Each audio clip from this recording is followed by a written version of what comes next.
Hello and welcome to the Cuyamonga Institute, our Q&A Conversation for Exploration series.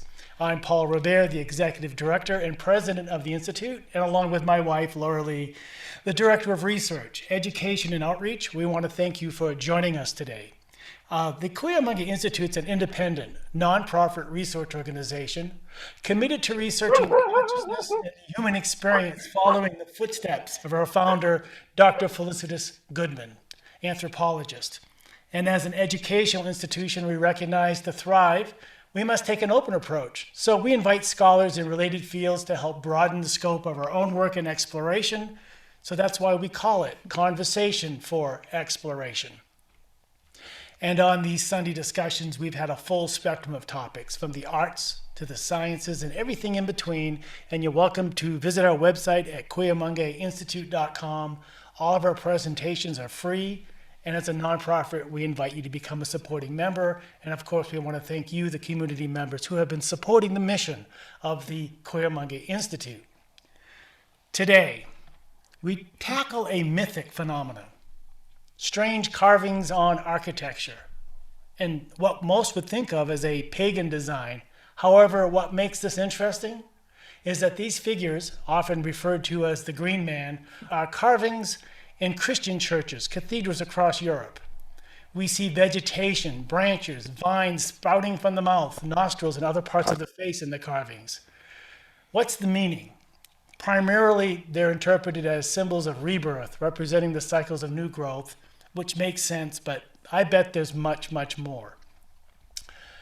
It seems that the mythology of the Green Man developed independently in ancient cultures and evolved in a wide variety, and it's found throughout history. And as part of our mission here is to find a good mystery that delves into the secrets of the ancestors. I'm reminded from the theme song of the movie Ghostbusters, who you gonna call? In this case, David Elkington, independent researcher, mythologist, historian, author, and more importantly, he has that proper British accent that's required to address today's topic. Western spirituality. Western spirituality, yeah. Well, I also want to mention that Desmond Tutu died today at 90, the Archbishop Emeritus of Cape Town, South Africa, and a really leading voice in the connection between major world religion and Ubuntu, the traditional African belief that only through others do we achieve humanity and create a delicate network of interdependence. And I think that really that is a lesson of nature. Nature's telling us that very thing.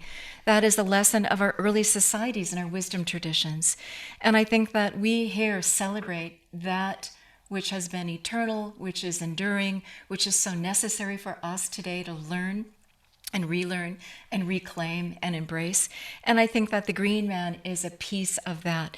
We have talked so much about the goddess of old and women and the feminine wisdom and the feminine divine, the lessons of also male spirituality embraces that aspect as well. And I know that you've done so much with male spirituality and looking at that, Paul, and this is a piece that is dear to your heart, the Green Man, this mythic piece. It's really about civilized man, I think, versus the wild man. And those stories, those twins, those two opposing forces, you can see in legends throughout the world over time. And I think this is also to do with the cycles, because we have just passed the solstice today, here the 26th of December, and we have swung the pendulum now, that big pause, and it's swinging back to bring back the light, at least in the northern hemisphere, to regenerate with the return of summer and the warmth and the regrowth of nature. And this is what this is about, aligning our biorhythms with the Earth's biorhythms. We call it the seasons in so many aspects. So I think this is a beautiful time as the days start to lengthen again, a beautiful time to talk about the regeneration. The goddess is all about life, death, and rebirth, and the Green Man in his own way is about that as well, celebrating nature and her wisdom. So I am so thrilled that David Elkington, good friend and a wonderful commentator to bring new light to all of this, is here with us today.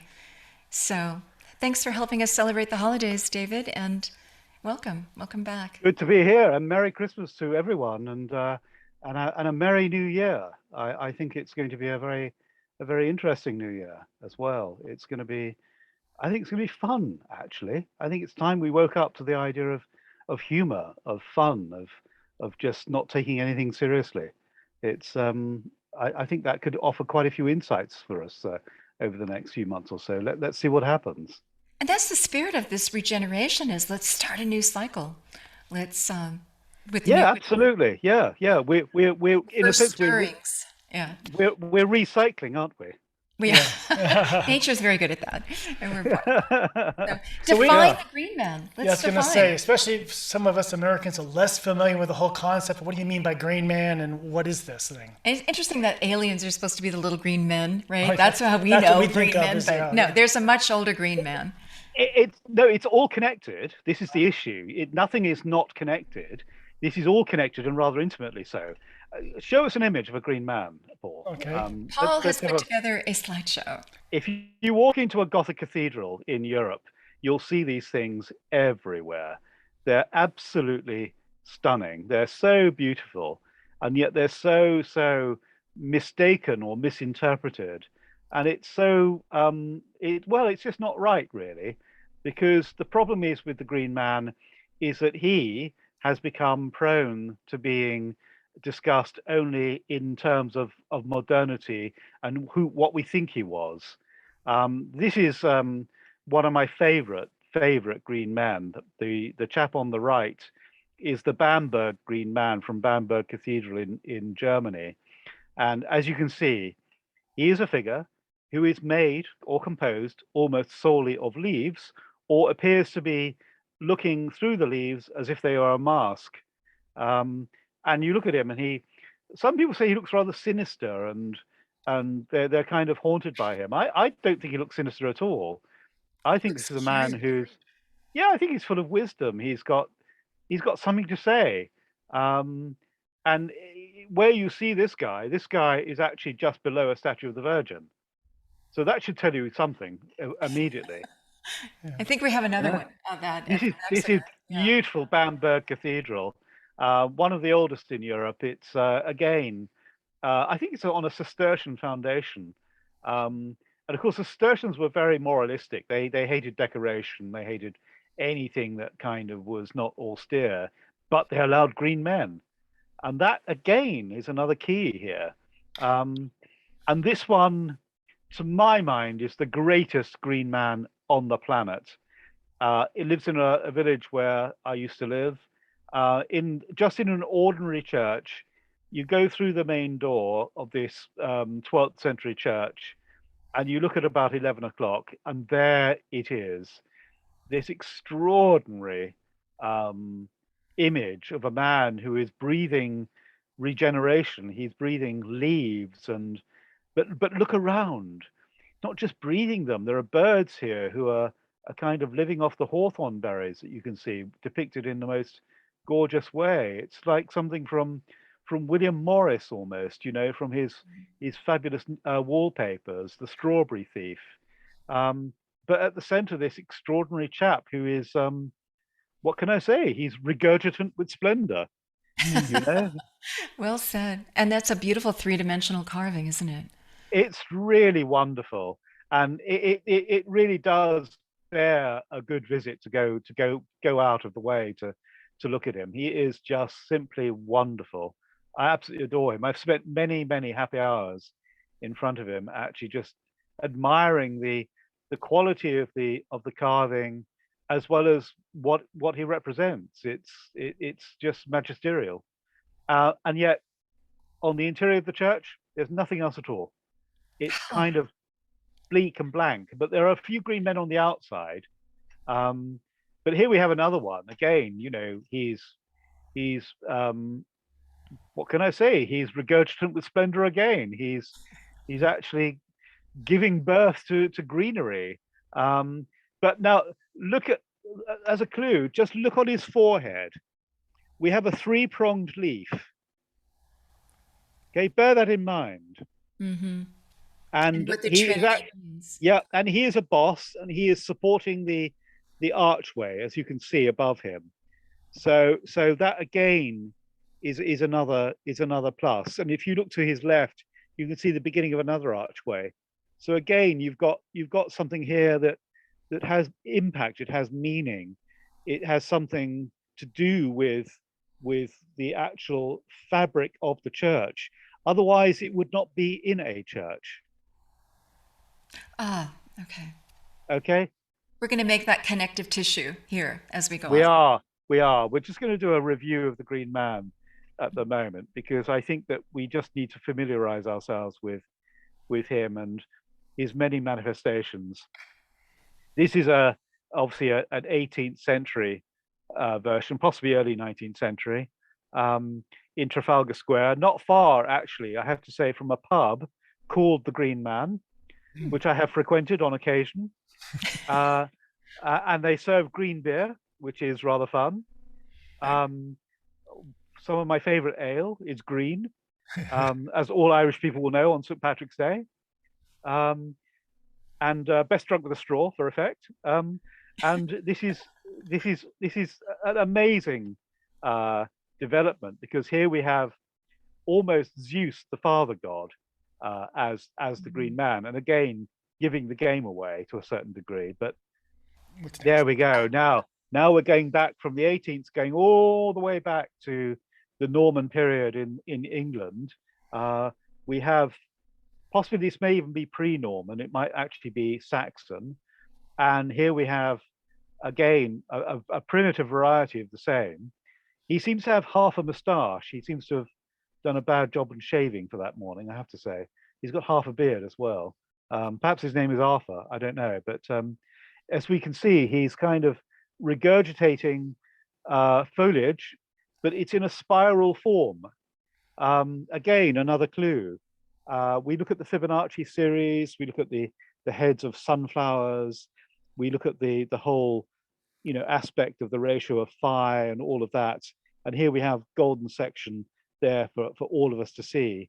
And within it, we can see the life forms that are gathering together. Here we seem to have some kind of, I don't know what it is. It looks like a crocodile upside down, but it's obviously not. But it too is partaking of the vegetation that's coming out of the guy's mouth. And you might look at either side of the guy's mouth because the foliage again is in Trinitarian form. Okay, it looks like two birds, but actually it's definitely foliage because it's obviously a very crudely cut piece of stonework. But Could it be both? Could it be both birds? And you've got a four-footed something with ears upside down. yeah, So this it, is about nature, about the yeah, forest. Yeah. exactly. Hence the Fibonacci spiral that you've got beneath the face there. The regurgitation is taking place in the form of a Fibonacci spiral, the golden section of phi itself. So he's giving forth life, and this is another clue as to who this figure really is. Um, I have to say, the guy on the left looks rather grumpy. He doesn't look too happy to have foliage sprouting from his mouth. He seems like the kind of guy who's just gone to the bar and said, "I'll have a pint more of this stuff, please. Do you know anything about removing foliage from your mouth?" Yeah. But again, I mean, these are two good examples of the kind of architecture we get. On the left, this is obviously a Green Man from beneath a misericord, which was the seats that the choirs used to sit on or lean against when they were actually giving their voices to inner church ritual. But the on the right, the Iffley Green Man, obviously from higher up on the wall, Anglo-Norman, absolutely, very ancient indeed, probably over 1,000 years old, and you can see it goes right the way back. I mean, even back beyond this. Mm-hmm. What's next, Paul? Oh, I wanted to say the other Green Man had a wreath, and so did the Greeks wear wreaths around their head. So did the Romans. Interesting. I'll ask you about that later. Go ahead. Yeah, absolutely, yeah. And here we have a trickster figure from Rosslyn Chapel, of course. if you were to see this from the side, you will see that the head of this man has kind of dripped down like the stone carving, like a pinnacle, and he's like an engraved raindrop almost, and he's looking down at you from high above, and there he is, and he's saying to you, "I am life." Hmm. It's about renewal. It's about how the green is always there. You know, it's fabulous. This one's very vivid. He's very full of life, and here we have the Green Man of Kilpeck Church in Herefordshire, which is right out in the middle of nowhere.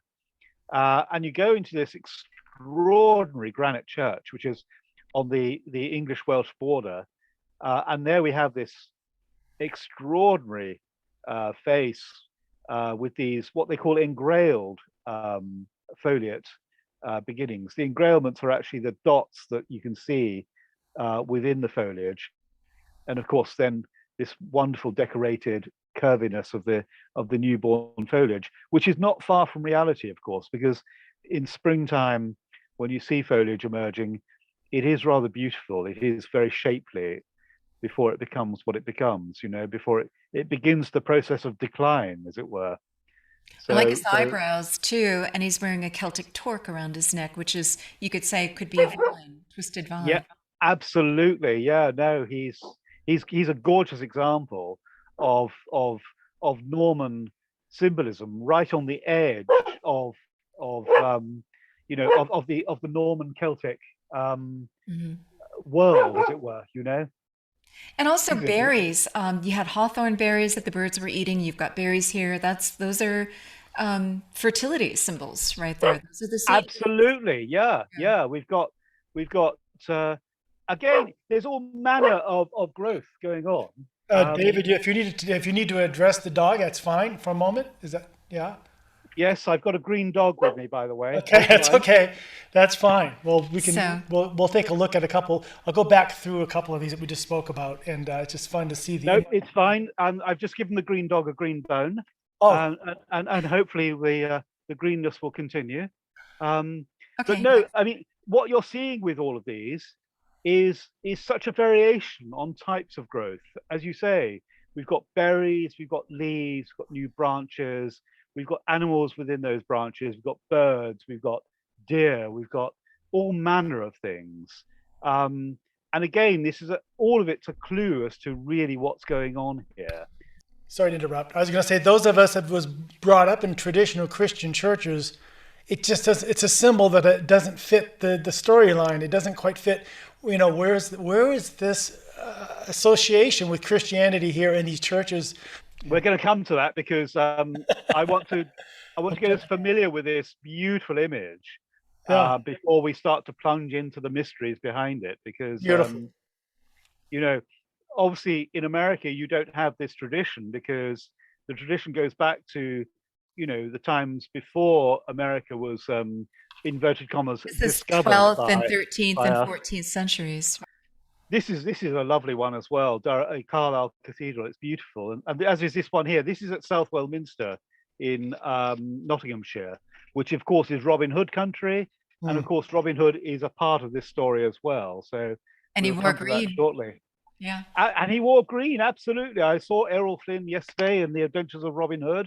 It Yeah. was a wonderful, wonderful film. I just want to say oak leaves are common, and of course the sacred oak with the Celts. So we're going to see some Absolutely. flow here. And here at Southwell Minster, we've got him clutching the branches of a hawthorn tree with berries, and it's like he's wearing them as a hood. And you might want to keep that in mind. He's holding them, and that's very much a Celtic pose, holding a branch like that above your head. And that's a very early Celtic Christian pose as well. So bear that in mind. There. Beautiful, isn't she lovely? I mean, is this a beautiful Christmas image? You know, here we are, just past the shortest day of the year. Everything is dark in the afternoon, and now we come to Christmas, and it's the festival of lights. You've got candlelight, you've got the lights of decorations on the trees, You've got the beautiful flashing fairy lights, in all their variant colors, and you've got the trees being decorated with them because we're yearning, we're beckoning for light to come our way because we've just gone past the shortest day of the year, and darkness is winning, but darkness is not winning the battle because light still shines within it. And here we have this gorgeous sculpture of the Virgin Mary, surrounded by foliage, by the beautiful green verdancy of spring, and beneath her we have a green man. You might want to remember the word verdancy because that's going to play a very big part in what we're going to discuss. I think it's interesting that Mary is standing on the head of the green man. Yes, absolutely. Yeah. And here we have the classic example of the fully colored green man as he originally was when the Gothic cathedrals were initially constructed. They were not seen just as stone sculptures, they were painted. And look at this guy. I mean, okay, he needs a bit of dental work, but apart from that, he's got it, hasn't he? And again, we have the greenery, we have the green branches, but look at the leaves. They're coated in gold leaf. Mm-hmm. Remember that because, again, that plays a good part as to who he was. And here we have the Green Man again as wise counselor looking out, and yeah, it's A very great. I mean, contemplative pose there. Yeah. yeah. And I have to say, in response to a comment by Bob, yes, there are loads of green women as well. The green man is quite often a green lady or a green woman, but there aren't as many as there are green men. Here we've got a green man at Norwich Cathedral. This is what they call a roof boss. And if you look at behind him, the roof boss is actually posited at the meeting of quite a few archers. And so, of course, he's there to shine out. But you might want to look again at the fact that the leaves are actually coated in gold leaf. We've got a hint of green behind them. But look at the shape through which he's looking. The Trinity again. Yeah. It's the Trinity yet again. Absolutely. Again, this is another clue as to who he really is. This is really stunning. This is the Green Man as he truly was before the pigments fell off and he became bleached in stone. This is the way he really was when these churches were first unveiled to the outside world. They were painted, they were decorated. They were kind of like a three-dimensional experience of going from the outside world into an interior world where all of these things had their story and they meant something. They meant something very strong, very powerful. Well, let's also remember that many ancient temples, including Greeks, were originally painted, Yeah. and that the pigments were very expensive. People were not seeing a lot of colored items in those days. No, absolutely not. Quite right. Very, very It's good point. extraordinary to come in and see that colored. Yeah. Yeah. And here we have him in the 2nd century BC, as you say. It's from Hatra. And interestingly enough, there is a hero based in Iraq whose name was Atrahasis. Again, a hero. And he was often portrayed in the way the Green Man was. And I think this is probably an example of it. And as you can see, it's what they call in French, the tête de foyer. It's actually the foliate head. And again, if you look at his head, he seems to have a kind of serpentine hairstyle. I wonder if that might become the vogue in the next year or so. Be rather fun, wouldn't it? I like how the leaves become the beard as well, the facial hair. Yeah, And the absolutely. headdress. Yeah. You know, the Pueblo dances of the American Southwest, there is a dance in which the dancer is arrayed in cedar branches, arrayed in greenery as well. It would There's make that sense. equivalent. Yeah, it would make sense. Let's go back to the Norwich Green Man because he's painted so beautifully and Yeah.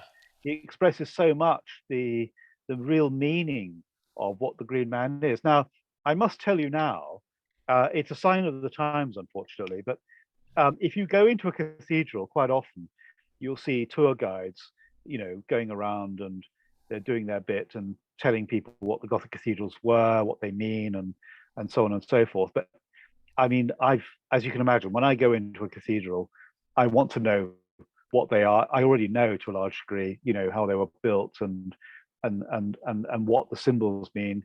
But to hear tour guides turning around and saying that the Green Man is a pagan symbol that should not be seen here in Christian churches is just so annoying, because it's almost as if their ignorance is coming out and they can't help it. That is because we seem to be living in those times almost where ignorance is kind of like bliss, and therefore 'tis a folly to be wise. They don't ask the question, if it's a pagan symbol, what the hell is it doing in a Christian church? And not only a church, but a cathedral. It makes no sense.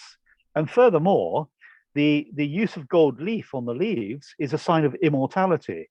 It is the highest known symbol to be used in Christian decoration. It is the symbol of the divine itself, of God. If this truly was a pagan god, it would not be decorated with gold leaf.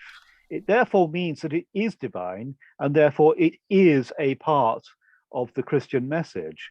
And having looked at this over the years, I realized that basically what we're looking at here is a hidden symbol. And I say hidden, probably on purpose from the more arcane inquisitors, as they became so powerful across the Christian church in the 11th, 12th, and 13th centuries. And here we have Gothic cathedrals being built by stonemasons, and it's the stonemasons who have actually constructed these beautiful symbols and who have had them carved out. And here they reside to this present day. But they knew the real story. This is a symbol that actually predates Christian theology, but is about as Christian as it becomes, because it harks back to a period well before Christianity, as we've seen with the man at Hatra in Iraq. It's the 2nd century BC. So therefore, this is a symbol that goes right the way back. And if I'm right in my thesis about the codices, which I've just completed last night, the codices are taking Christianity back 1,000 years BC. Jesus Christ wasn't out to set up a new religion. He was out to actually restore an older faith, which was a wider faith. So what we have here in cathedrals is therefore the knowledge of the existence of that wider faith. And what I'm suggesting in my book is that as those symbols go back to well before Solomon's Temple, but the codices hark back to Solomon's Temple and beyond, what if paganism is actually not something that Christianity copied, but that paganism came out of Christianity, and what it had preserved, what it had restored from the more ancient archaic period, before Christianity had been bogged down in dogma and doctrine. Now, if we go back to the Green Man and we look at that one at Norwich, that the fact that he's looking through a clover leaf pattern in Trinitarian form tells you that there's obviously something going on here. And if we look at the Gospel of John, John is actually, in the original Greek, is referred to almost as a green man.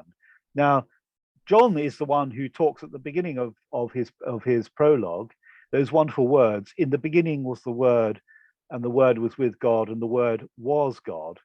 Okay? So you've got this idea, and it's an archaic idea. It doesn't just begin with Christianity. It goes right the way back to even the most ancient Egyptian theologies, to the god Atum, who becomes self-aware, and in doing so speaks a word which then becomes our universe. Bang. The word universe meaning one word. So there you have this extraordinary thing. It's one word. The word is God. And what have we got here? Here's this guy in churches and cathedrals, and what's he sprouting? Leaves, growth, life. So we're talking here about a Christianity that's environmentally friendly, where man isn't given the earth to do with what he wants. It's just saying all life is sacred. That's my whole point about this, you know? It's saying to you, here's life, enjoy it, love it, cherish it, because obviously, you know, life dies as it has done recently, and in a few months' time, it's gonna sprout anew. It's gonna be a miracle. And if you look at a European spring and American spring and spring anywhere, it is miraculous. There's no two ways about it. I mean, think about it. How is it that a whole tree of leaves can sprout from a tiny stick, Or a seed. you know, attached to a branch? It's miraculous, isn't it? Mm-hmm. How can such things unfurl themselves in such a way? To these people, this was something that was entirely miraculous. This is all, you know, part of the plan of God, as it were. And I think this is basically what they're getting at. This is all to do with the whole idea of a much more ancient understanding of life and where it came from. And it's got nothing to do with paganism, except that in terms that paganism here is a part of the whole. Mm-hmm. Well, let's also remember that Newton was looking at God's handiwork and celebrating what fomented the beginning of science as we know it today, in search of honoring the Creator.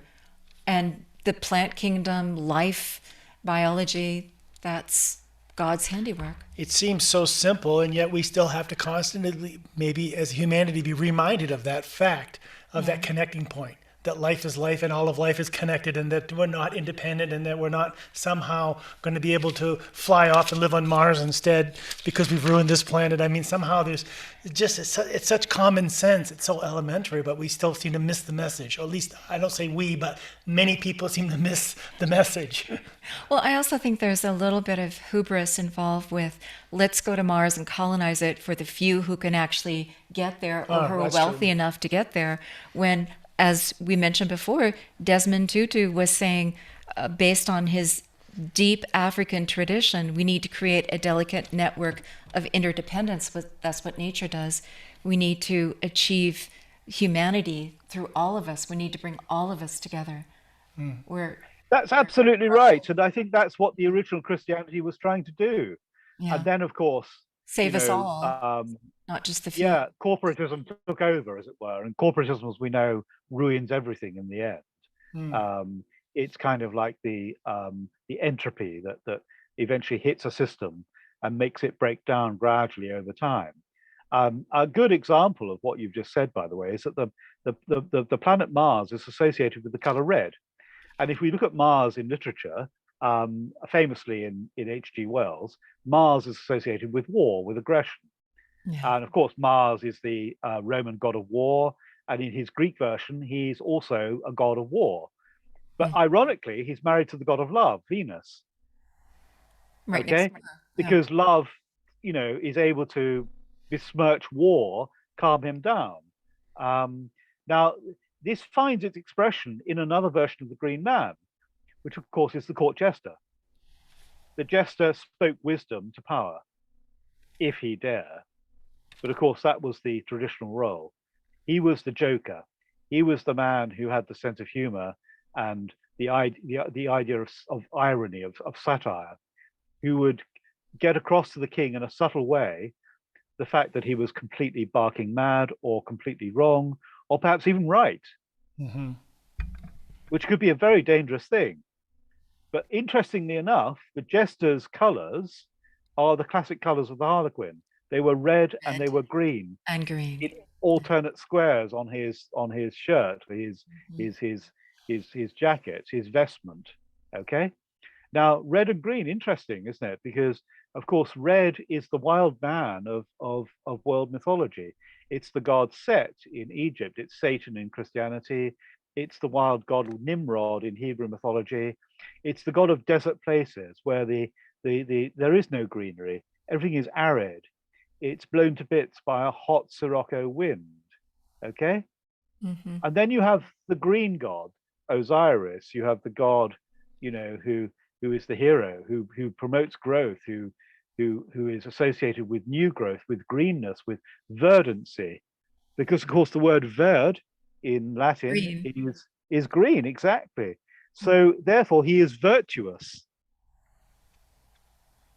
To be virtuous is therefore to promote growth. Well, look at Christmas. The colors are red and green. Look at Cain and Abel. So you've Yeah, got the wild man and the civilized man, and who's going to win out? The right answer is they should be two halves of the whole. We yeah, should. yeah. And of course, from the word jester, we get the French term geste, which is spelled Geste, and geste it means deed. It means good deeds, more or less. Gestation. Um, Yeah. yeah, gestation again, exactly the same thing. That Mhm. whole idea of the rebirth of fertility. So what comes around goes around. Our very words are giving us the clue as to what's really going on. We talk about green and red. Well, look at holly bushes. Holly bushes, we see them always at Christmas. We Mhm. have these wonderful thick but Poinsettias. spiky leaves with the red berries. Mhm.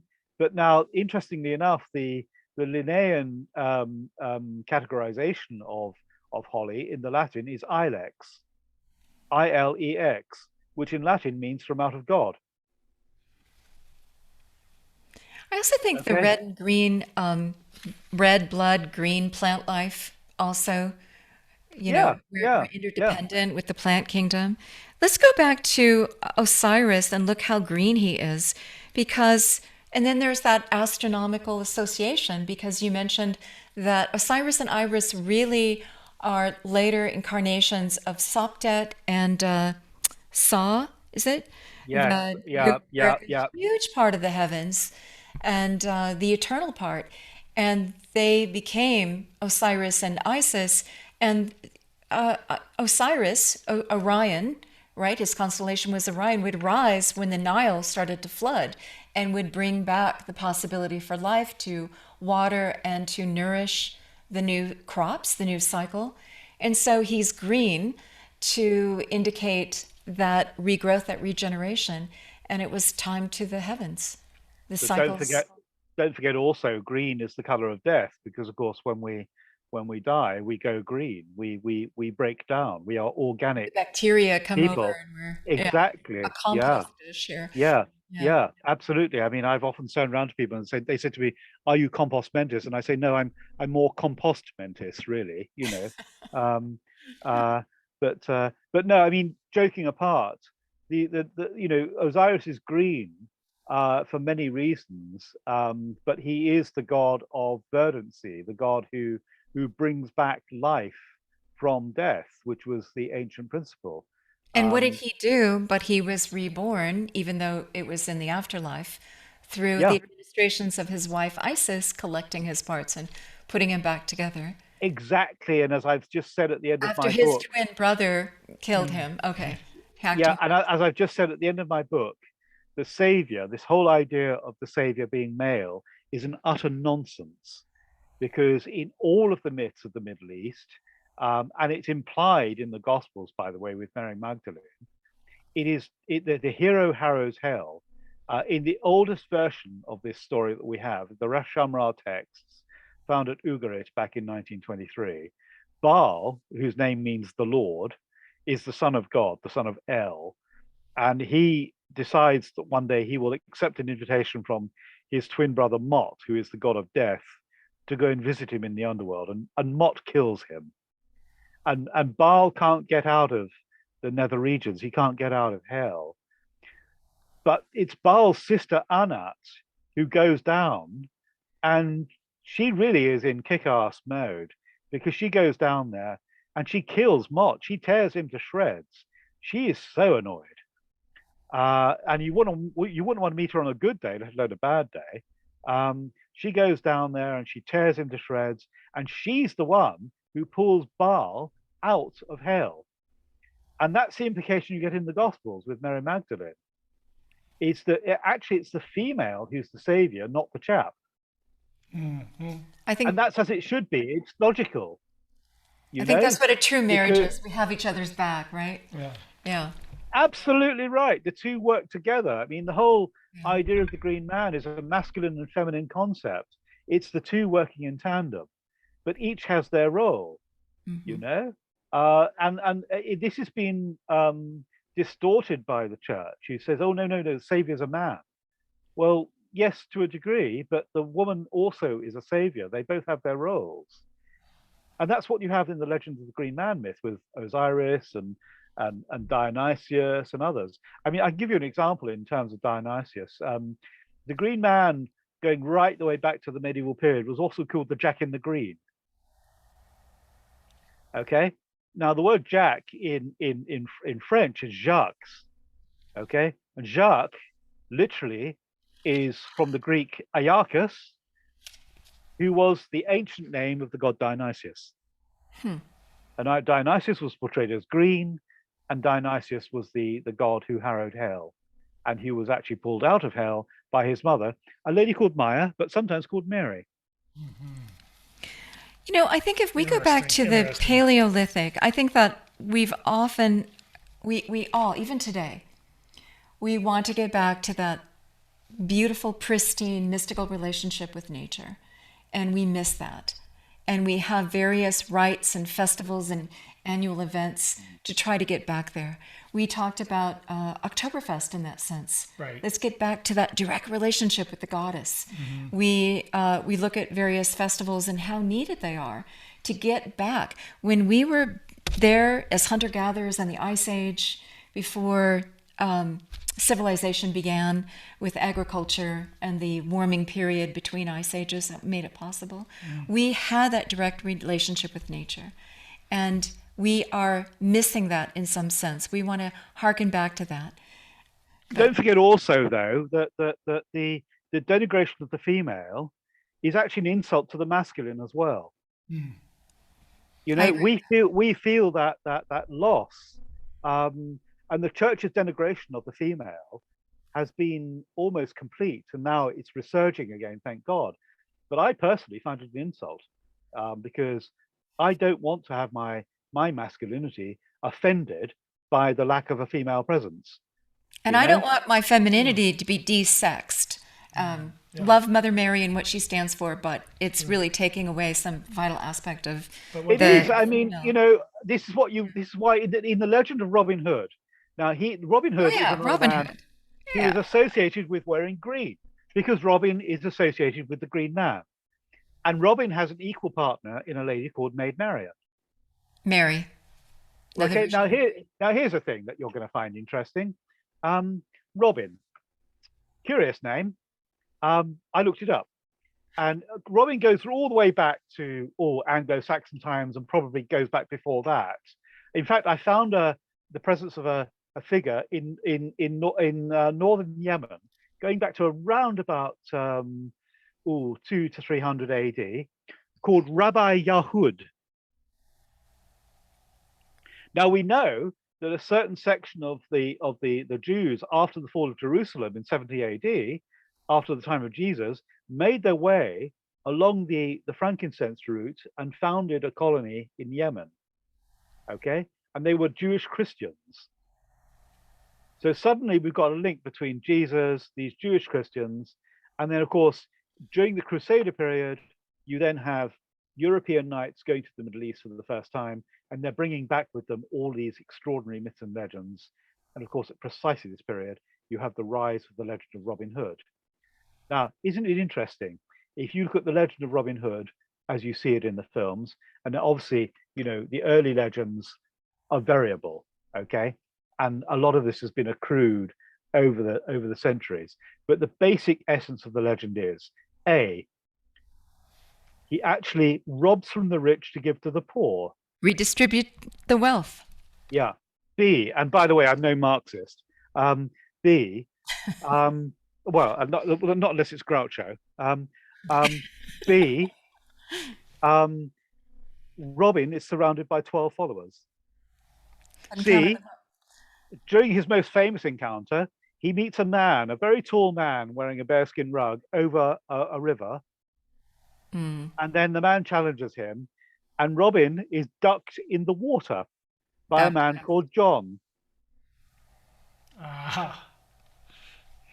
Interesting. And then he goes on to meet a woman called Mary. You know, I'd never looked at that. I never saw that until you pointed it I don't out. think anybody has. You know what's fascinating to That's me the about all David this Elkington. is that the myths are there and they keep coming up because there's some part of our psyche. There's some part of an expression of human life and the lessons that we're here to learn in life. Right. And they keep coming up, whether it's this culture or this era or our modern times, again and again and again, these myths play. And no offense to anyone adhering to Christianity, but these myths were there long before Christianity, and Christianity put its own stamp on them and evolved them in a certain way. No, But the no, myths because are there. the essence is that they were Christian from the very outset, but they were the older form of Christianity from before the time of Jesus. They were the restored legends. It was the original theology The of, Mesopotamian yeah, yeah, cultures going way had back these even myths before going then. on. Yeah, it all stems back from Egypt and then into the older culture of ancient Israel, circa 1400 BC, and now into the Christian mythos as it stands today. But I mean the Christian mythos devoid of its present ugly dogmas and doctrines. We're looking at something here which is primordial. It's the great That's my miracle of point. Christianity that these legends have actually survived and now they're bubbling up again. You know, the legend of Robin Hood is the classic example. Robin, quite often at the end of the legends, when you see them, is wearing a hood. He's known as the hooded man. What is Jesus seen as when he's on the road to Emmaus after the crucifixion? He's hooded. He's wearing a hood. You know, it's talking about a man who's been through initiation and therefore knows. And and then he's recognized by his followers afterwards on that road because he has become enlightened. He therefore appears to be different. And it's the same with Robin. Read the legends of Robin Hood and you'll see the same. Now, if you look at the name Robin in the etymologies of Northern Europe, Robin is actually derived from a Germanic Saxon word, Hrodebort, which basically means Herta's child. Herta being the German or Germanic goddess of the earth. But I think it could be a pun on the name of King Herod. He's Oh, Herod's brightness. And of course, on the streets of Alexandria, as late as AD 60, there were rumors that Jesus was the grandson of Herod the Great, which would make sense of some of the legends saying, you know, particularly the massacre of the innocents. In every single version of that legend, which occurs in India, Mesopotamia, and lastly the Gospels, the child who is being pursued is the grandchild of the king who's doing the pursuing. So why is it different in Christianity? It's so telling you the real nature of the story. It's telling you the real history. All you've got to do is open your eyes and see. decode it. Yeah. Yeah, yeah. And another I one see as it as a well. fabric, though, that there are so many threads and they evolve and they change depending on what culture wants to do with them or what story needs to be adapted. But you can see these threads, and you can certainly see that around the world. There are mythologists that are saying it's maybe two different mother cultures that we Yeah, can trace back to the Paleolithic. Who knows what their myths are? But we can trace these because they tell us truths about ourselves. And absolutely. we Yeah. don't I need to mean, you're pinpoint talking. it in a fact. We're saying the truth is the metaphorical uh, truths that we're talking about that express the whole human journey. Yes, this is exactly the fundament of all of these belief systems, and Yeah. it's about the human inquiry unconsciously into who we are, where we are going. And our place in the Um, universe. Yeah. yeah, absolutely. And I mean, you go to the Green Man and you look at the whole, you know, the whole symbolism of the Green Man and where it's come from. It's part and parcel of the same. It's a beautiful meme, if you like, to use a modern term, that immediately transports you somewhere. And I say somewhere because not all of us know the Green Man, but you look at this beautiful figure, and it trips the unconscious. You want to somehow Exactly. look at it as if it's an icon. You want to pierce the mystery of it and see where it's come from. What does it mean? What is it? Why is it in a church? Why is it being dismissed as pagan? I mean, the word pagan, all it means in Roman is country district. That's all it means, as against civilization, which means you know, the city. Civilization means the foundation of the city-state. So all you've got is you've got the city versus the country, and the green man is the arbiter between the two. But also, I want to say that the laurel that we saw on some of the green men, very much part of Greece and Rome.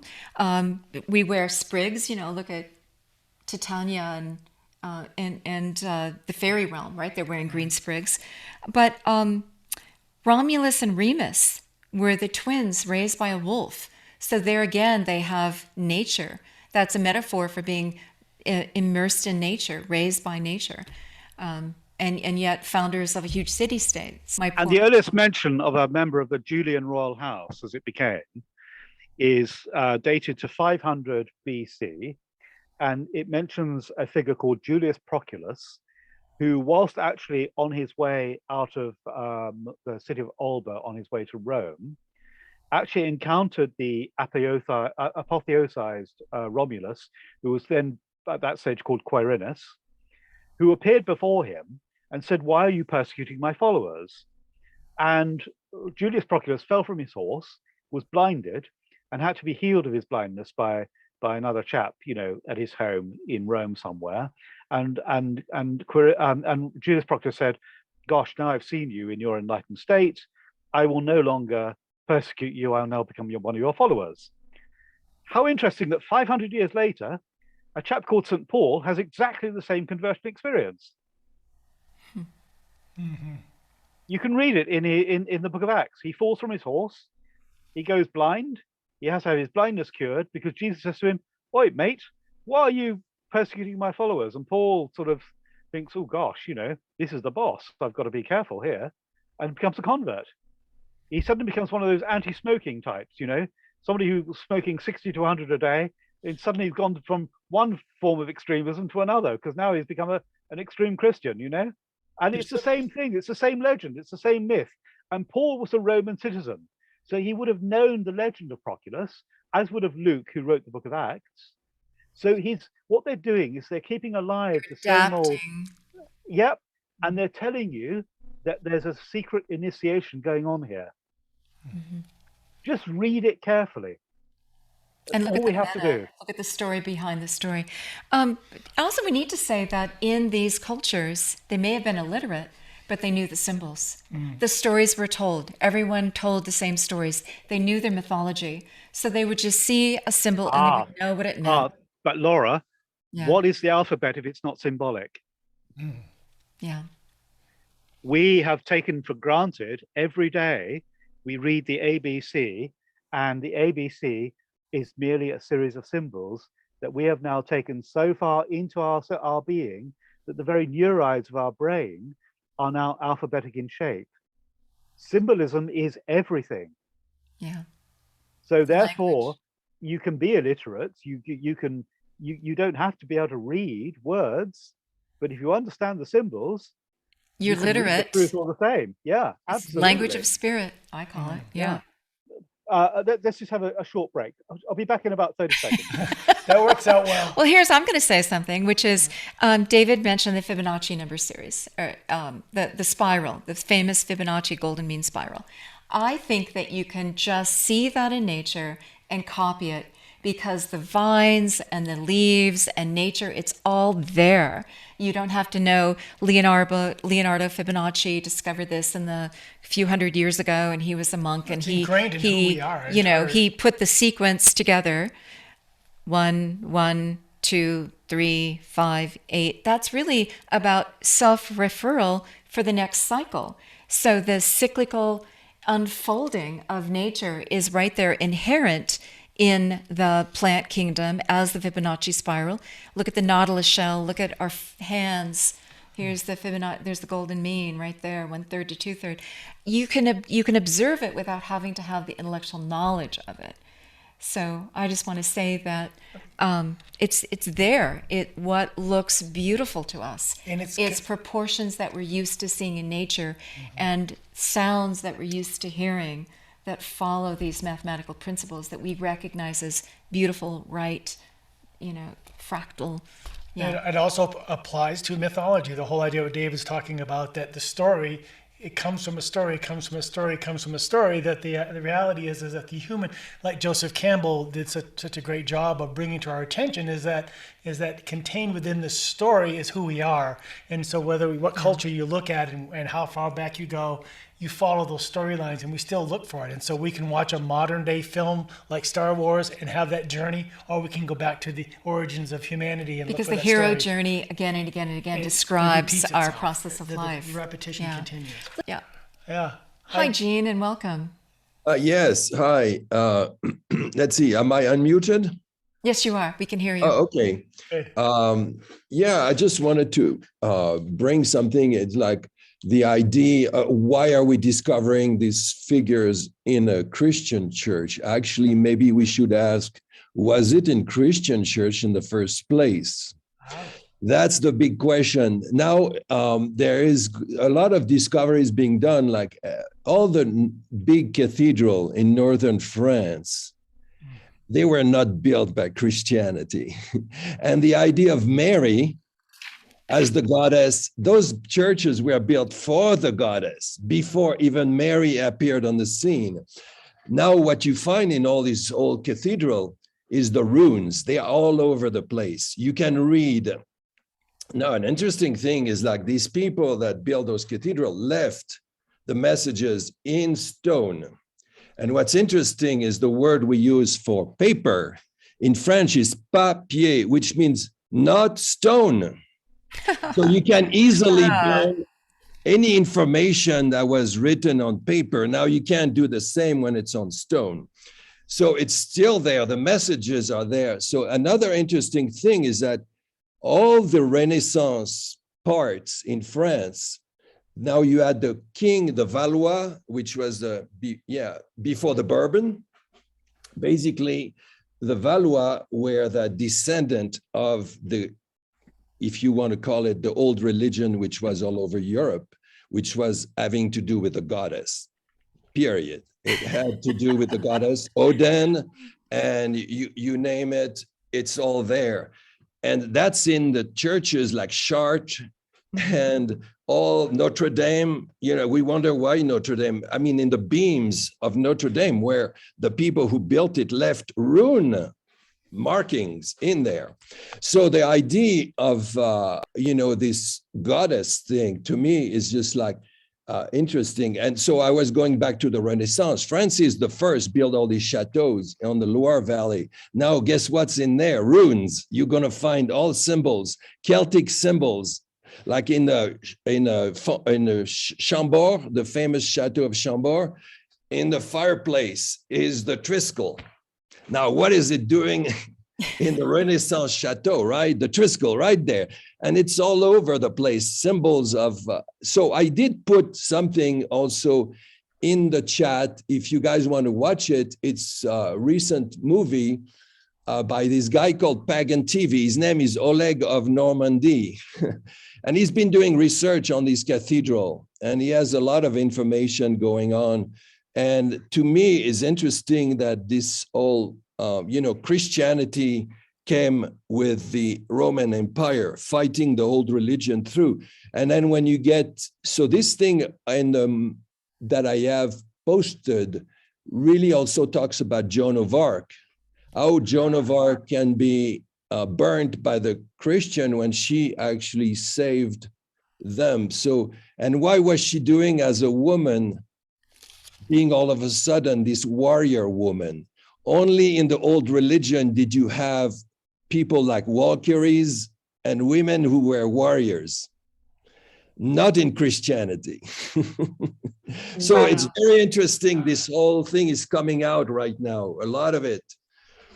And anyway, that's all I wanted to mention, that these cathedrals were not built by Christianity, although they endorsed them and they rewrote basically the history. I have to say, I totally agree with that assessment. I thoroughly agree. Yeah, I was transferred that as a kid. Yeah. And when I heard this, wait a minute. Well, that's why all of this stuff about the Green Man is a preservation of what had gone before. Yeah. And the real Christianity is not to do with doctrine and dogma. It goes right the way back to pre-Solomonic times. I mean, did you know the Celts had a god called Hesus, who actually had to go into a tree to glean the secrets of the alphabet. And yet they say Jesus was crucified on a tree. Now, go to the Norse myth, and what we have is Odin hanging on a Indeed. cross for 9 days and 9 nights so he can glean the secrets of the alphabet. That's right. What we have here in the Gothic cathedrals are, as St. Bernard said, they are books in stone. And therefore, you enter into a cathedral or a church, you are entering into a book. And if Jesus is the word, where do you find a word? You find it in the book. But it's a concept that goes way back. It goes way, way back before Jesus. And I think that the Masons were doing an amazing job in terms of not just building these places, but preserving the most ancient and antique faith. That is kept encoding it exactly and keeping it alive within the green men, within the cathedrals. And I say green men, I mean green women too, and I mean the whole goddess aspect, everything, because no green man, no goddess. And there's a green man, you can see him everywhere. So the goddess, she's somewhere, and she is the cathedral. She is the great womb of human thinking. She is the womb that brings forth human wisdom and inspiration. You're absolutely right.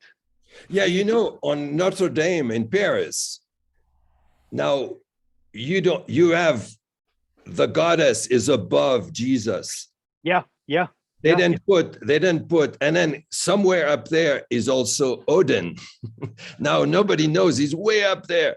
I'm going to move to France very shortly. Early in the summer, I'm moving to France to live permanently, and I want to go and investigate all of the pyramids. Yeah, look for the runes in the cathedral. They are there. Absolutely, I'm going to find them. Believe me. If anybody's going to find them, if anybody's going to track them down, it'll be me. But we'll be back in touch on this one. Yeah. Where did you grow up, Jean? Where are you now? I grew up I was born in Paris, but I grew up in Africa. So I was a very kind of, I felt a different energy there. Yeah. Oh, fascinating. And now you're still in where are you now? I'm in New Mexico. I'm in Abiquiu. Of course. Of course. It always comes back to New Mexico. Yeah. Thank you. So nice to meet you. Yeah. Nice to meet you. I think I've seen you more than that. Cool. Yeah. Thank you. Perfect. Well, Pierre, P-A-S, Pierre is another word for stone. So he said that paper, the word in French, comes from papier. Yes. It's not stone. Yeah, it's not stone. Papier. Yeah. And I think in German they say papier, which I don't know. It's just, but that's what the stone came first. Yeah. Yeah. So and it message the stone, they will stay there. They can't erase it. Well, let's talk about the guilds too, because those guilds were very secretive, and they were embodying a very old tradition of stone masonry, of stone building that goes way, way, way back, right? So, I mean, look what the Greeks were doing and building out of stone. Look what everyone was doing. So these guilds and the knowledge not only of how to build it, but what it meant. So they were the ones. Secretive. They had no choice because of the Inquisition and to go sotto voto.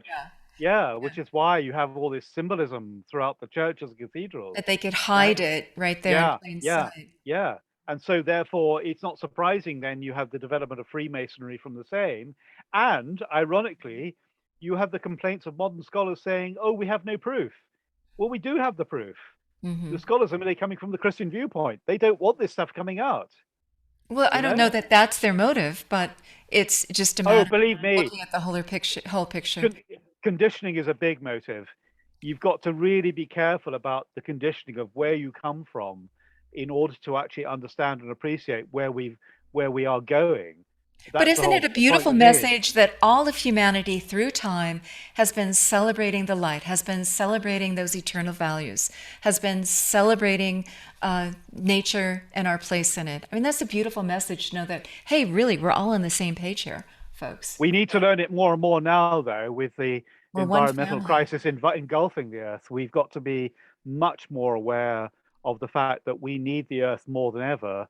And we are not the masters of nature. We're merely a part of it.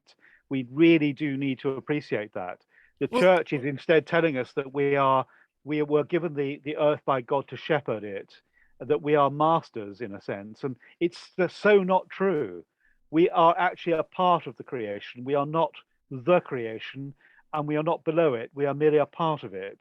We really do need to start getting more environmentally aware about our role so that we begin to sort of start looking after our planet and ultimately ourselves as a result of it. Well, look Because if what we nature's don't, doing. She's showing us who's got the upper hand here. Look at all the absolutely, yeah. yeah, yeah. I mean, have you seen that map, satellite map for every tree that's lost in the Amazon? Up in the northern hemisphere, along the Russian steppes, along Siberia, all around those areas, 2 or 3 are growing in their place.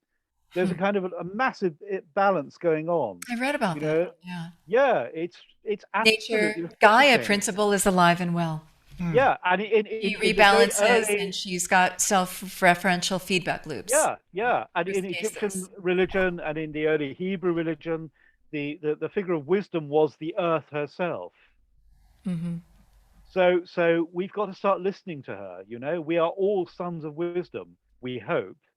And Um, modern science is telling us that. Modern science is confirming the ancient wisdom in so many yeah, ways. Different absolutely, language, yeah. same message. And let's not forget that wisdom also has a very good sense of humor. I mean, look what's happening to us. Oh, Chat is Bob a, is saying, there's why like, not green female? Do you right. want to speak more to the green woman? You mentioned earlier Yeah. that Yeah, she's there. not as well represented, but represented. Yeah. The green lady is wisdom herself. Wisdom is verdant. Wisdom is always portrayed as being green. Yeah. So the green lady is more or less the mother, lover, and interrer of the green man. She is the one who has all of the power. She is the great expression of the earth itself.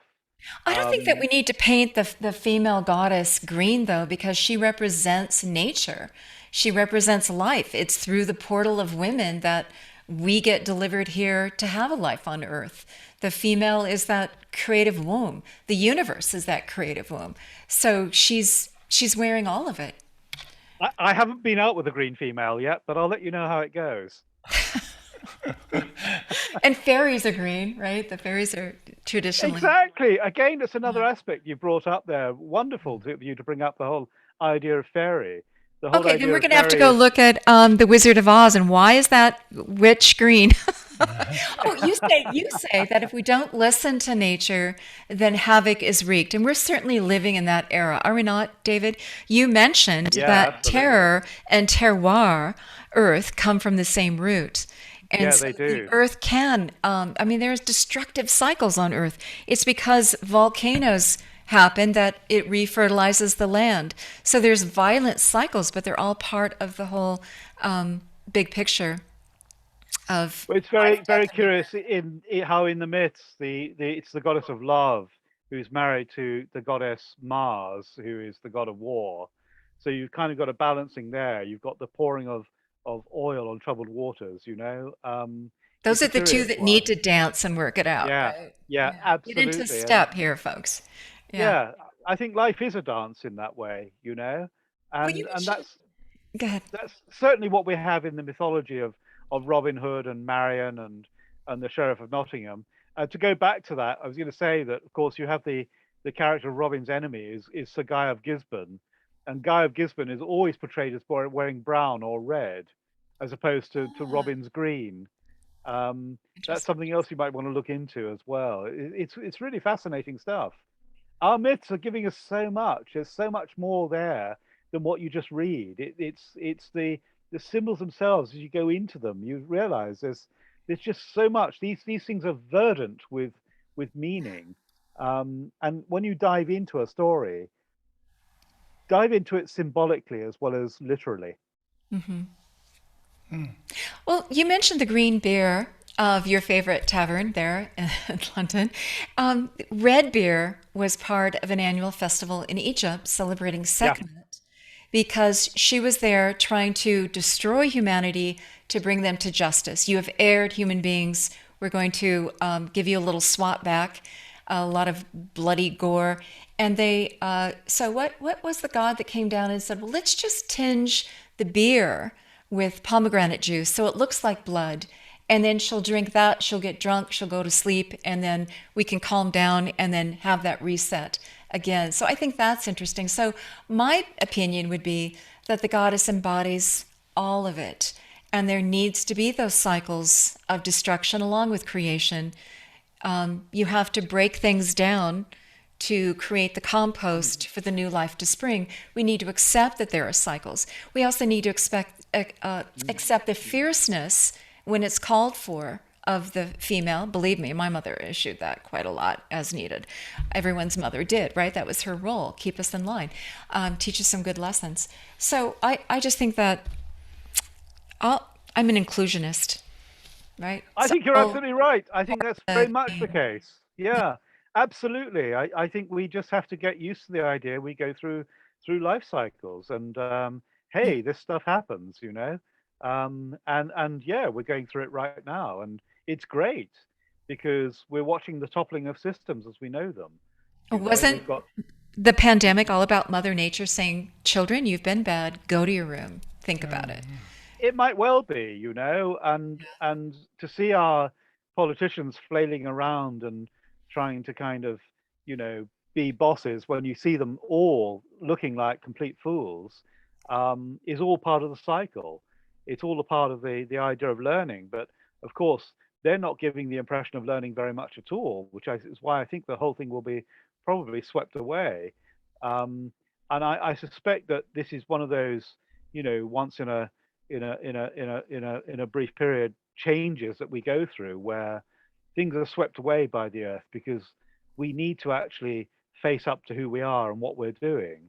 I think we're very slowly learning from myth that we need to settle down, we need to calm down, we need to sit back, we need to, you know, shake hands with wisdom and say, right, okay, fine, we've got the picture, we've got the message, and say, right, we're not going to make the same mistakes as ever, because that's what myth is telling us. It's telling us about the mistakes we've made in the past.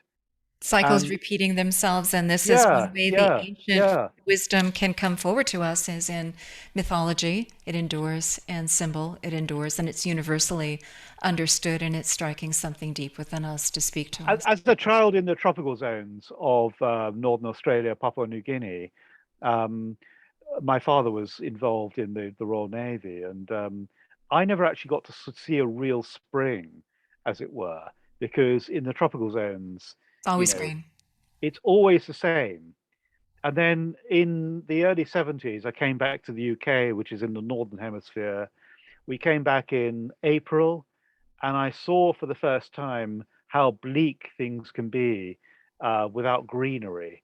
The trees were without leaves, and suddenly you had these spring flowers called daffodils that were kind of emerging from the ground and showing their beautiful beaming heads and saying, we're the heralds of spring. I felt it then. It was amazing.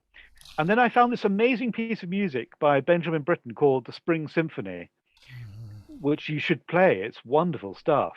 The opening is all about the bleakness of winter. And suddenly it breaks forth into these beautiful angelic voices of a choir singing, a choir of boys singing about the herald of spring. And it's quite wonderful.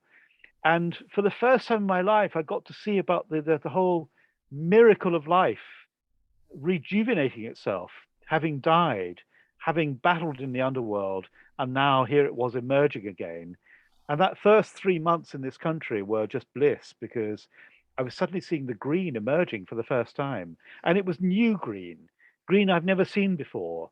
And it really affected me very profoundly. I've never forgotten it since, you know? And that really gets you. That's quite stunning, you know? That has a major effect on who you are and what you see and what you believe. And that's what we've got to get to me, the mystery of that. We need to give that back to our children. We need to show them quite why that is so important, you know? And we're feeling that stirring now, right? We're getting ready for a new year. We're trying to tie up loose ends, end a cycle, and then feel that stirring for something new, a new cycle, a new growth, new projects, new vision coming in.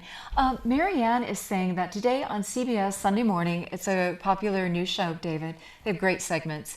a segment on the restoration of the Notre Dame church that sadly burned in Paris. Yeah, They yeah. discussed the wood and reconstruction and the medieval materials that they discovered in the process. Her friend wrote the background music. How beautiful.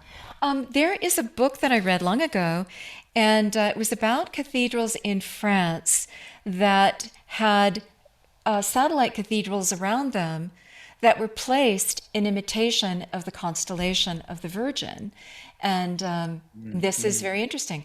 Maybe Jean knows more about that. Shen, started with the CH. Anyway, I had that book in my... Louis Charpentier, the Mysteries of Chartres Cathedral. It's Okay. in that book. Yeah, Yeah. yeah. And how Um, lovely that, again, as above, so below, we're trying to imitate the heavens. And yes, so indeed. much about the reset is getting back into right relation with the universe, with the laws of nature, with the laws of the spirits, of the, yeah. And so, It seems to me one of the blessed things we could do today in educational terms is to take our children out of themselves and show them that we are not alone.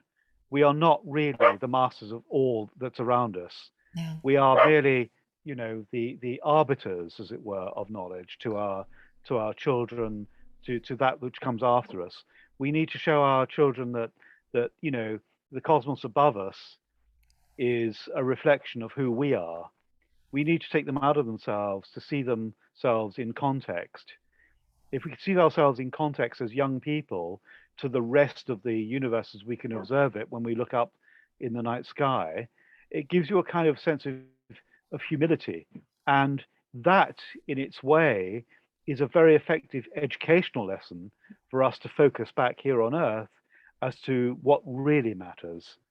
Our young people at the moment today, to my mind, I might be wrong on this, but from what I've come across, they're too focused on themselves.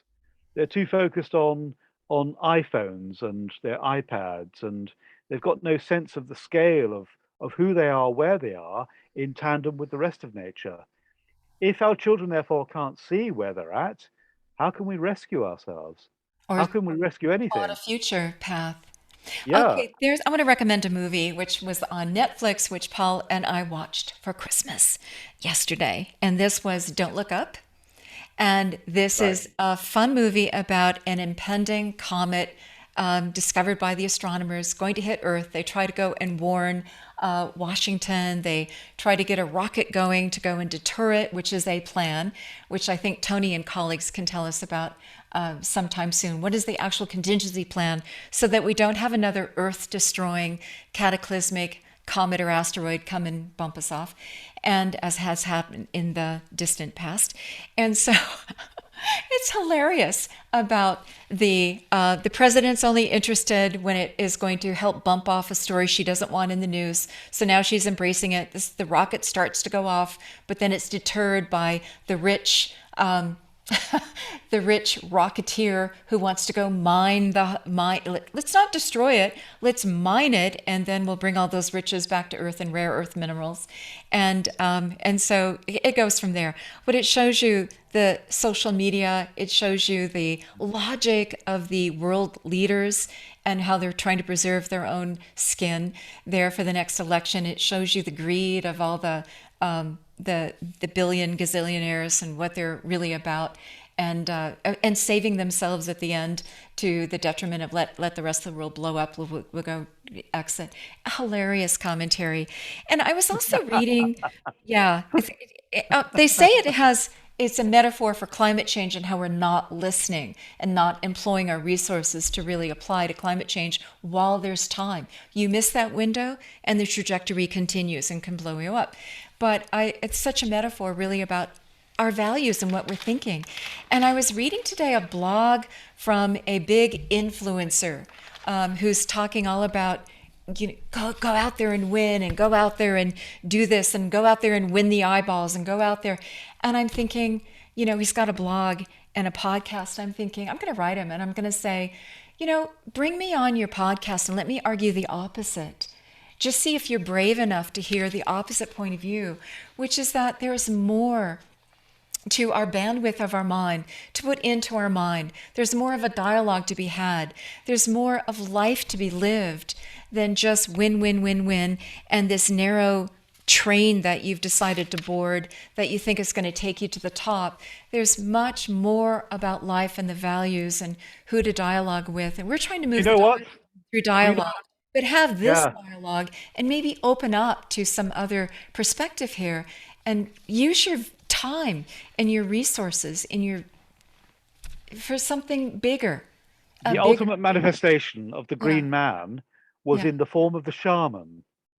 And the shaman, of course, was the great democrat of the community, because the shaman was the one who would arbitrate between mortality and immortality by going through the whole process of the vision and the dream to try and find out where we were going, to cure his or her people, etc., and to bring down knowledge in the form of the alphabet. To write our path. Of course, the shaman, of course, was the green man or the green woman. They would draw it all down, and of course, in that democratic process, represent the entire community. The focus was not on the shaman, the focus was on what they brought down. The shaman had their role. Today, we've distorted that, because today, the wealthy man is the one who says we have the power. Today, it's the hero, in terms of the culture hero or whoever, who says, I want the power, I want the influence. And this is the problem. It's the whole community. We need to go back to the idea of community.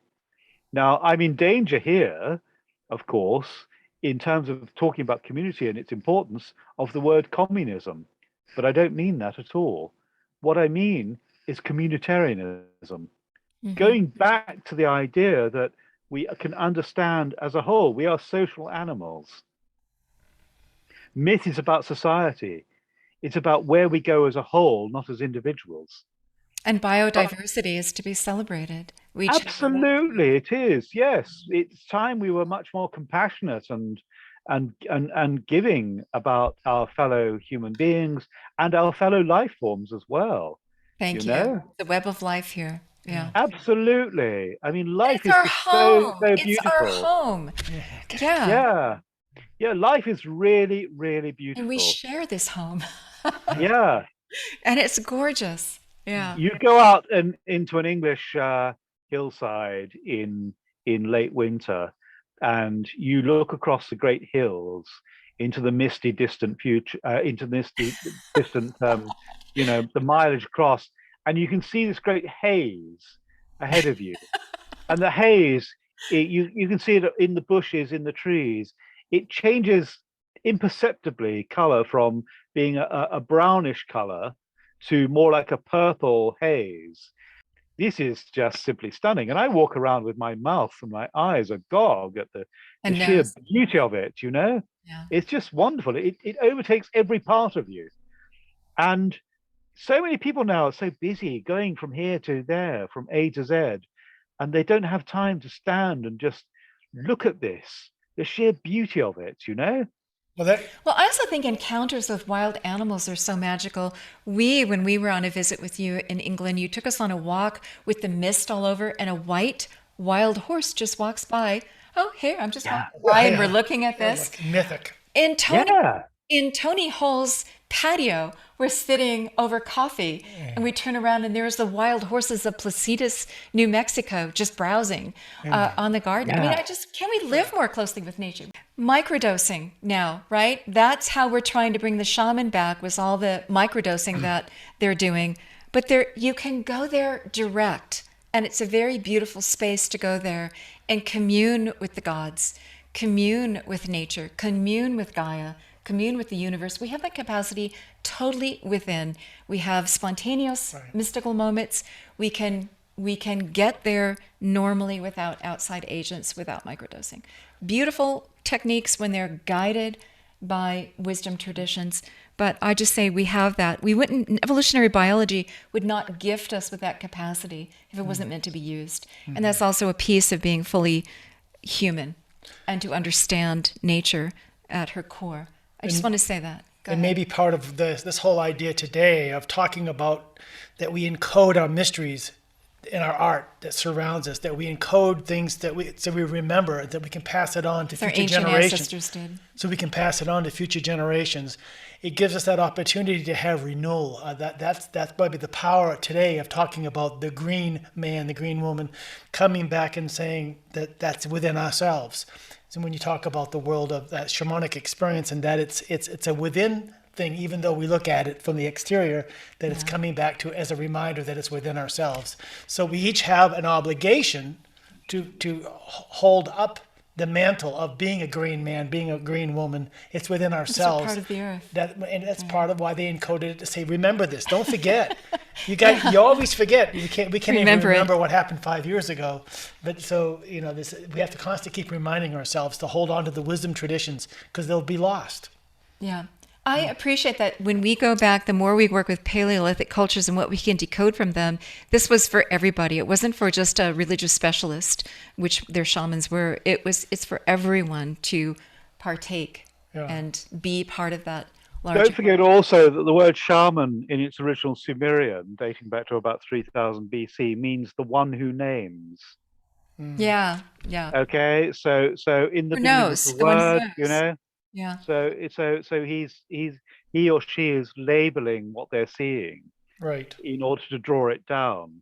If you don't label it, you can't actually focus upon it. You can't draw it down.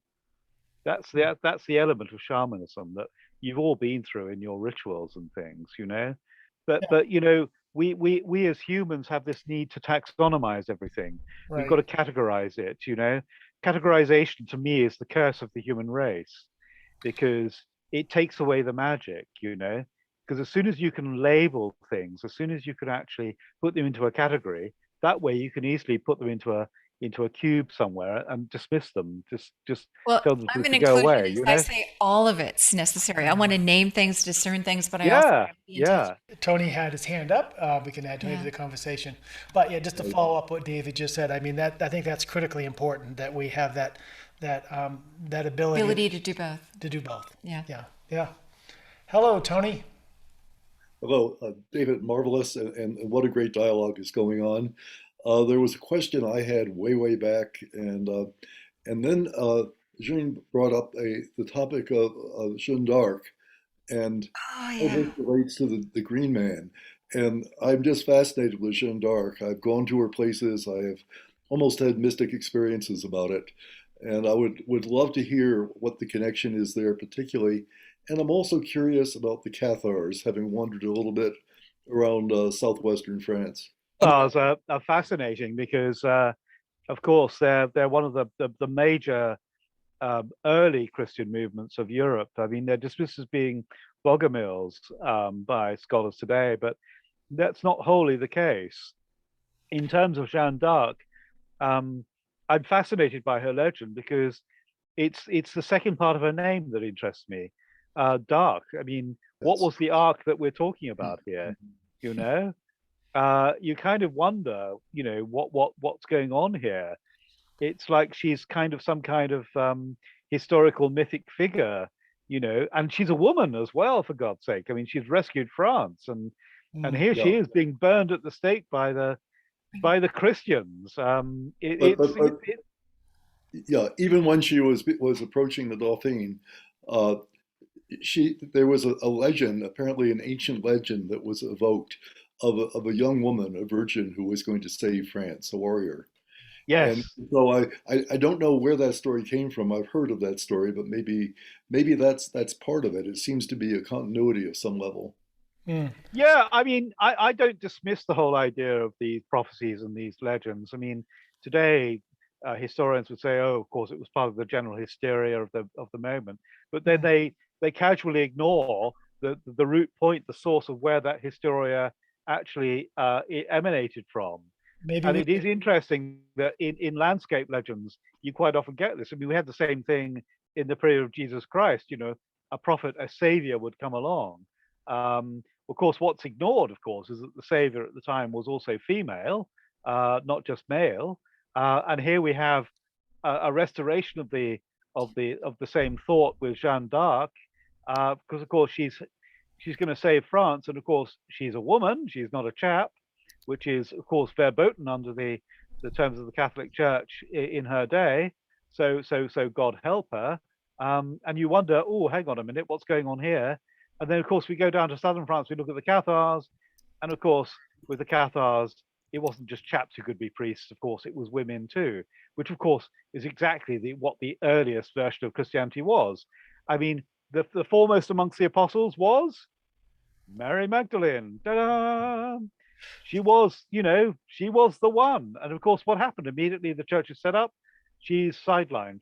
We're told that by Pope Gregory the Great that in I think in 500 AD that she's a whore, she's a prostitute, she's a very, very naughty woman. Like a witch. Exactly. It's an absolute pile of nonsense. Yeah, she was the one. Let's get over it. And what do? They burn the Cathars to a man, to a woman, to a child. And here we've got the Catholic Church today apologizing to everybody for what they've done. They haven't yet apologized to the Cathars. It's true. Yeah. Hey, Gene, we brought you back on screen, obviously because your homeland.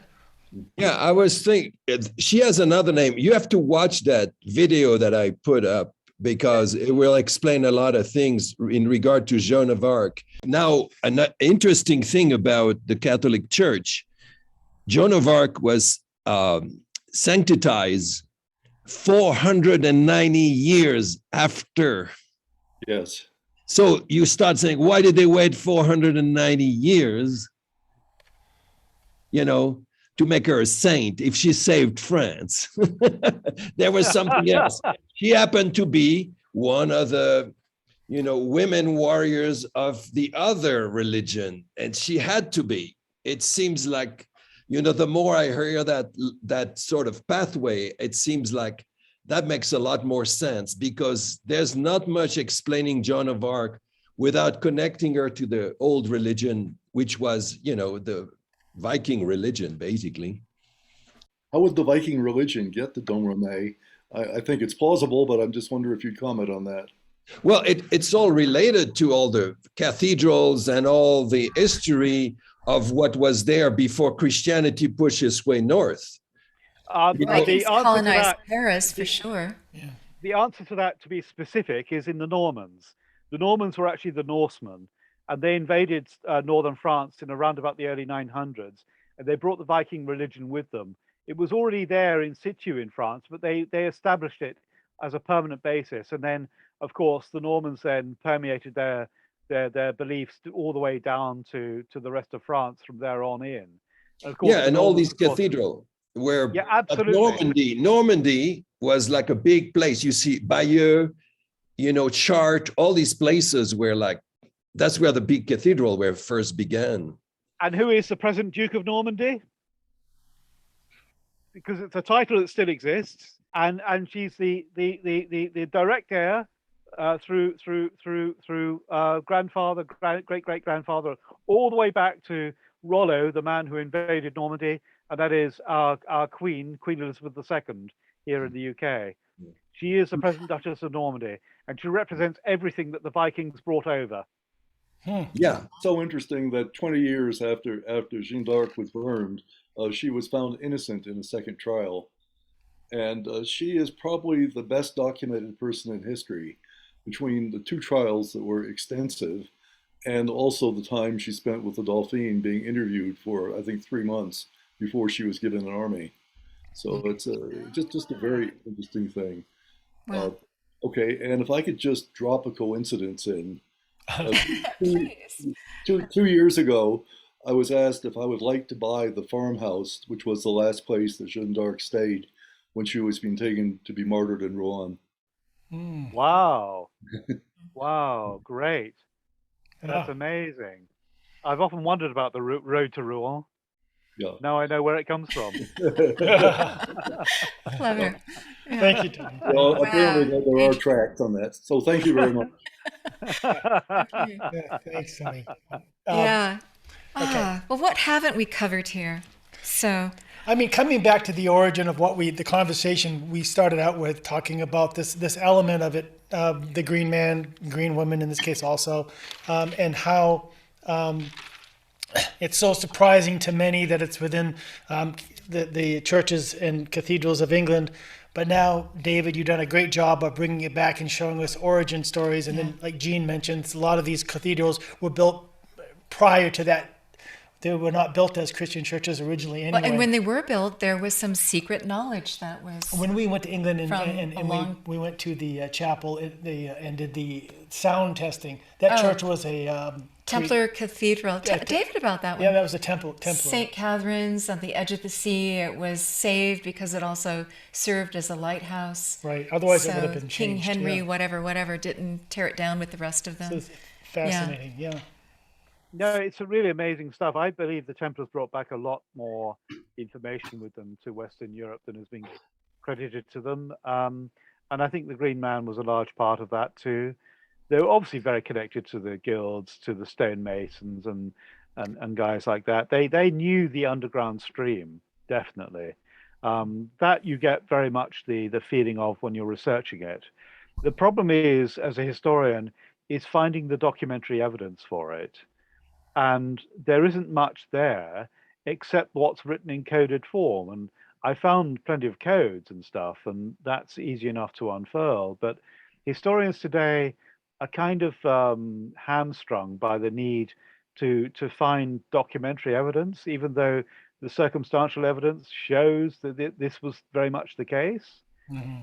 And I wonder about that because, of course, if you want to destroy somebody's history, the thing you do is to burn the documentation, which is exactly what's been done in all of these cultures. And one of the shortcomings of modern university historical teaching is that it says if we don't have the documents, then we can't say either way. Mm-hmm. And that's a real problem because that leads us to some terrible misinterpretations because of our own biases, we'll go in a certain direction. And this is no more so than the winners who write the history. The winners have written the history, i.e. the Catholic Church, and therefore have distorted the possibilities of what if it wasn't true. Let's go down that pathway. Mm. So of course, just women have to reclaim our rightful place, our once sacred, honorable place alongside men. Right, and you see that still in indigenous societies. There's women's business honored, mm-hmm. men's business honored. They get together and steer the community. So women need to really stand up and take our place again, and that's happening. That's an exciting progression for society to really truly be balanced. And our mission is move the dial through dialogue and get back to center ground, get back to the true values that will endure and take us forward. And don't forget to take the male with you as well. Don't forget the age of chivalry, where the male paid court to the female. When you talk about the goddess, when you talk about the female, and you talk about feminism, don't forget that the male is part of that too. The male wants feminism because he's sick to death of masculinism. He's sick to death of women being wimps. Much good either. We don't want women to be wimps. We want women to be women. We want women to be. That's an aspect of nature. Male and female. Look at the hormones. Male, female hormones in balance, right? Oh, you don't want to. Forces in balance.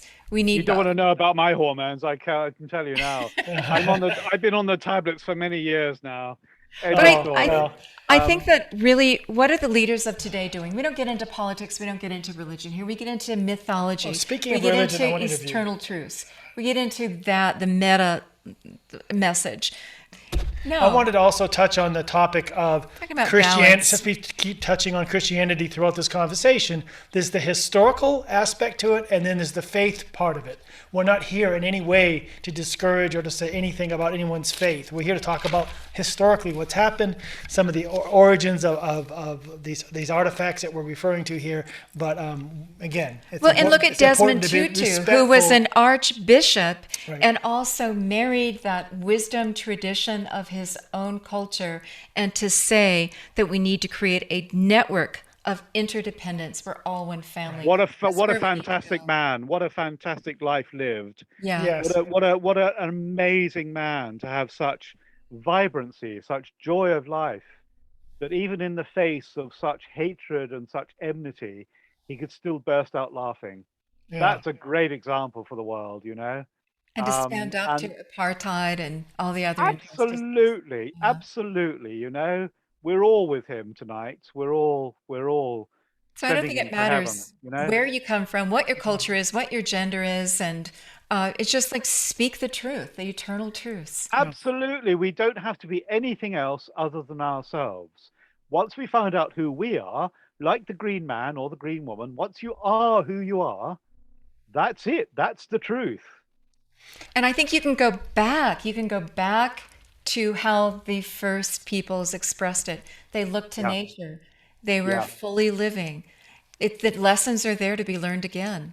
They're not lost. We just need to reread them, decode them. I think I'll share a feminine representation. Oh, good. The green woman. See, women always gets the final word. He's learned that one. Just lovely. I like this one very much. She's absolutely adorable. Yeah. Well, it's fascinating how much the green man and the green woman are in popular culture again.